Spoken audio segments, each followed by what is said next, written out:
We've seen already that in Isaiah's time there was a longing for a new king, a different kind of king. And in those verses that we read together this morning, we were pointed to someone who would come, and the government would be upon his shoulders. He'd be the one who would rule over the land, in fact over the whole earth.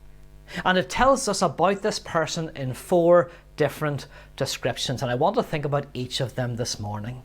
Because the one who would be the perfect king was going to come into this world as a little baby.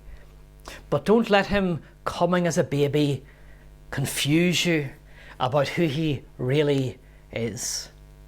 He's described first of all as a wonderful counselor. A counselor is someone who helps us to know what to do when we don't know what to do ourselves. Let me show you a present that we got one year in our house. We got this for Daniel. He was interested in chess, and he was okay, but not as good as his dad. So we bought him this book, How to Beat Your Dad at Chess. And inside it gives loads of different instructions about what to do and the kind of moves you can make and how you can get better at playing chess and beat your dad at chess. The book was able to tell him what he didn't know how to do. And you know something? Now his dad can't beat him at chess. I need a book now called How to Beat Your Son at Chess, because I don't know how to beat him. This one who was going to come was going to be able to help us to know what we should do when we don't know what to do. He would be a wonderful counselor. He'd be able to point us in the right direction and tell us how we should live and how we should behave, the kind of people that we should be. He would help us to know what to do. And Jesus would be able to do that because he was the perfect person. He always did what was right. He always knew what was right. He always thought what was right. And because of that, he's able to help us in the struggles that we face. Maybe there's times where you don't know what to do. You're not sure how you should treat somebody or how you're to respond to how somebody's treating you at school. Or in your workplace, you're finding it hard to know how you should go about your job if you're working with a difficult person. Well, we have someone who's coming who will be able to help us to know what to do when we don't know how to do it. It's a wonderful counselor. But he's more than that. It describes him next as the mighty God. You see, sometimes we know what to do, but we don't have the ability to do it.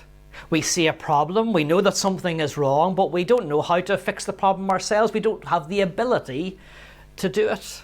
But this one who was coming, this perfect king, would be the mighty God. Let me show you something else that I got for Christmas one year. Look at these. Oh, I'm trying to show off with my weights. Here are weights that I got one Christmas, and they came in the post, and I think it must have cost more to post them than it did to buy them. You see, sometimes we know what we should do, but we don't have the strength or the ability to do it. Sometimes even governments and kings, they know that there's a problem, they know it needs to be fixed, but they don't have the money or the time or the people to fix the problem. But this one who is coming would not only know what to do, but he would know how to do it, and he would have the ability to do it. He would be the perfect king who knows what to do and has the ability to do it. There's something else that tells us about him. And let me show you the third thing I have this morning.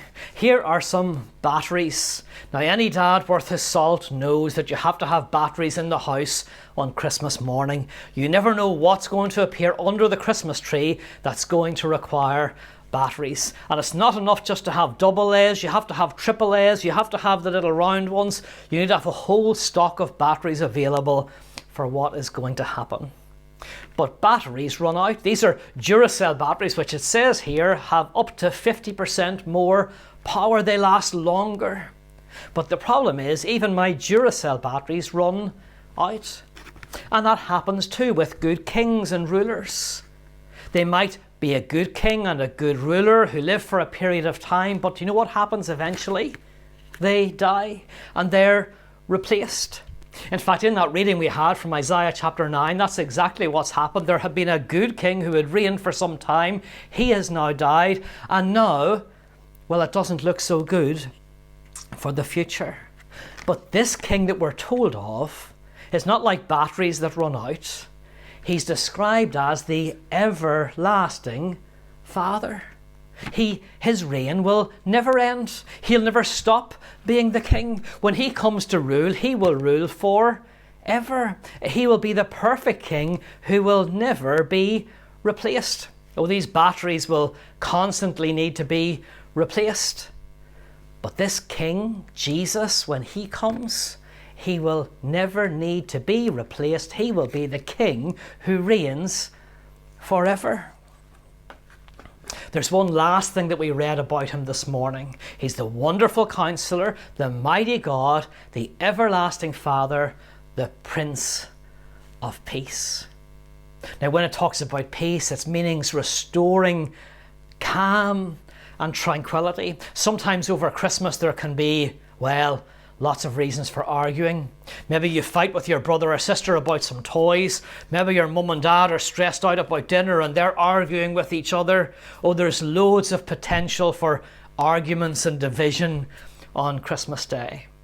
But it's lovely when we have peace and quiet. Here's something that I got for Christmas some years ago, a nice pair of slippers. Well, they're getting very old now, and I've told lots of people that I want new slippers for Christmas. There's nothing nicer than just putting on your slippers, sitting down after dinner, sitting on the sofa. Everyone's busy with the things that they've got, and there's peace and quiet.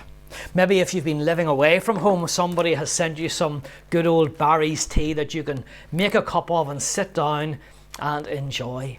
We love peace and quiet. In fact, when my children were younger, when they asked me what I wanted for Christmas or for my birthday, it was always the same answer. I would love peace and quiet. But this king who's coming, he would be the Prince of Peace. He would restore calm and tranquility. He'd remove all arguing and bitterness. He'd restore things to the way that they were meant to be, so that people didn't fight with each other over toys. People didn't argue when they were making the dinner. There was peace. People got on with each other because he had come to restore things to the way they were always meant to be. Oh, this year it has been a challenge for government all over the world. And we long for a different kind of government, a new king who would be the perfect king. Well, this morning our passage points us to the one who is the perfect king. He's the wonderful counselor, the one who always knows what to do and to whom we can turn to help us to know what to do. He is the mighty God who not only knows what to do, but he has the ability to do it. He's the everlasting Father whose reign will never end and whom no one will ever replace. And he is the Prince of Peace who restores things to the way that they were always meant to be. And the reason that we celebrate Christmas is because this is the time that this new king first came. He came as a little baby, and the government would be upon his shoulders. He would take on the rule of people forever. And at Christmas time, as we remember that, we need to realize that we need to come to him as our king, to trust him as our king, to listen to him when he tells us what we should do, to look to him for help when we don't have the ability to do it, to trust him that he will reign forever and that we want that to be the case. And we look forward to the time when he will come again and restore his perfect rule of peace forever.